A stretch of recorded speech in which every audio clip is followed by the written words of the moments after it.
Olá, bem-vindo. Nesta aula, vamos aprender a rodar uma regressão de MQO em Python, transformando os dados que inicialmente estão na forma nível para a forma logarítmica, utilizando o logaritmo natural. Também vamos aprender como interpretar as estimativas de MQO que vamos obter. Continuamos assumindo que todas as hipóteses de Gauss-Markov para dados de corte transversal estão sendo satisfeitas. O nome modelo log-log faz referência ao fato de que utilizaremos o log natural da variável dependente e também o log natural da variável independente. No exemplo que veremos nesta aula, transformaremos a variável dependente e todas as variáveis independentes para a forma logarítmica, mas vale observar que quando rodamos uma regressão, podemos transformar algumas variáveis para a forma logarítmica, enquanto mantemos outras na forma nível, sendo que a interpretação das estimativas dos parâmetros vai depender da forma que estamos utilizando as respectivas variáveis. Utilizaremos este arquivo Excel chamado TableSet3, que contém os dados do exemplo 7.3 do livro Econometria Básica do Gujarati, quinta edição. Ele pode ser obtido no site da editora, cujo link está na descrição do vídeo. Os dados se referem ao setor de transformação para os 50 estados e a capital dos Estados Unidos em 2005. Temos na coluna B a variável y, que são os dados do produto em milhares de dólares. Na coluna C, a variável x2, que é o insumo trabalho medido em milhares de horas trabalhadas. E na coluna D, a variável x3, que é o insumo capital medido em milhares de dólares. Este é o modelo que estimaremos por MQO.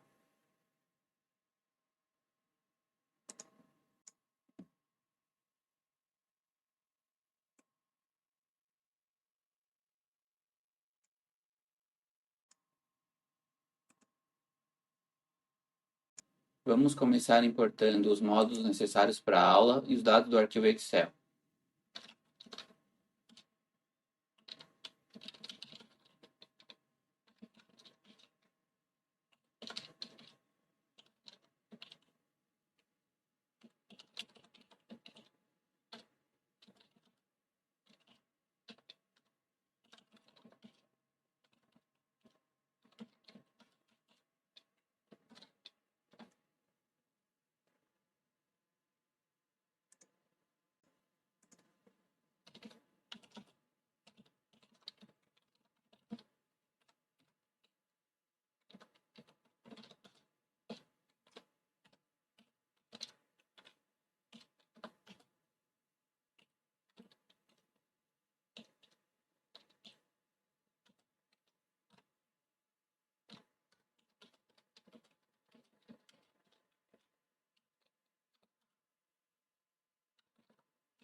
Com este argumento, transformamos esta primeira coluna no índice do nosso data frame.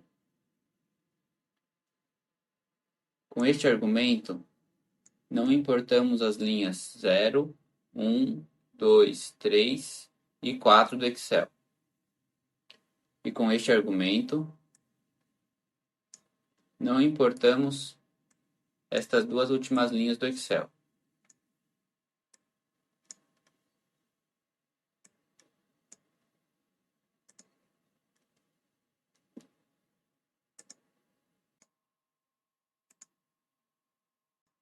Vamos apenas ver as 10 primeiras linhas e as 10 últimas linhas dos dados para fazer uma verificação rápida se os dados foram importados corretamente.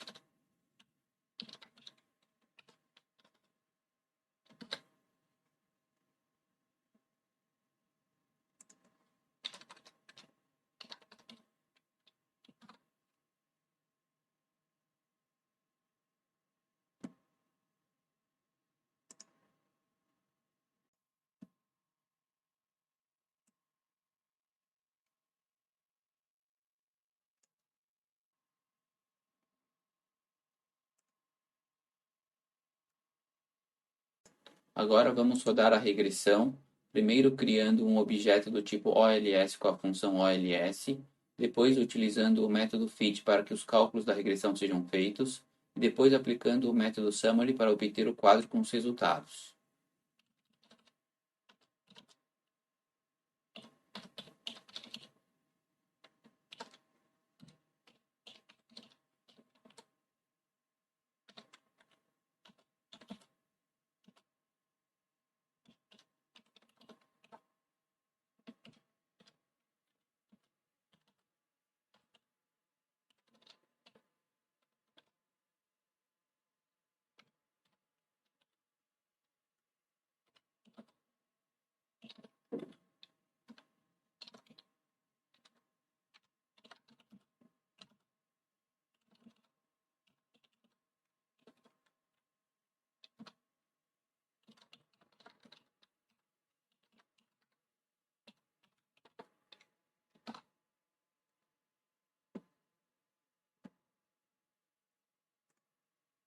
Para realizar a transformação dos dados da forma nível para a forma logarítmica, utilizamos a função log do NumPy nas variáveis que desejamos a transformação. Lembrando que a função log do NumPy calcula o logaritmo natural. Temos aqui os valores dos coeficientes calculados por MQO. A primeira coisa que devemos notar é que a variável dependente y, que representa o produto, está na forma logarítmica. Como x2, que representa o trabalho, também está na forma logarítmica, então seu coeficiente significa o seguinte. No setor de transformação dos Estados Unidos em 2005, mantido constante o capital, um aumento de 1% no insumo trabalho levou, em média, a um aumento de cerca de 0,47% na produção.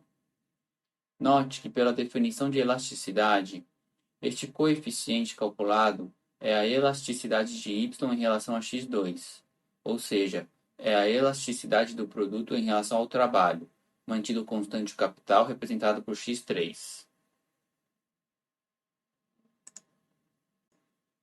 Como a variável x3, que representa o insumo capital, também está na forma logarítmica, o seu coeficiente possui a mesma interpretação. Assim, mantidas constantes as horas trabalhadas, um aumento de 1% no insumo capital levou em média a um aumento de 0,52% na produção. Ou seja, este coeficiente estimado é a elasticidade da produção y em relação ao capital x3. Já o r² de 0,964 significa que 96,4% da variação do logaritmo da produção é explicada pelos logaritmos do trabalho e do capital.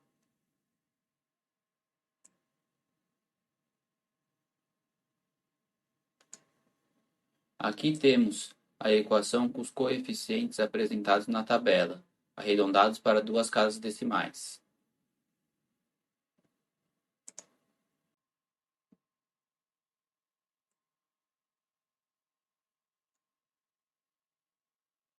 Nesta aula, vimos como rodar uma regressão de MQO com Python, transformando as variáveis da forma nível para a forma logarítmica. Também vimos que quando a variável dependente y está na forma logarítmica e a variável independente x também está, o coeficiente estimado de x é a elasticidade de y em relação a x, ou seja, mede a variação percentual de y quando x varia 1%. Então era isso, até a próxima aula.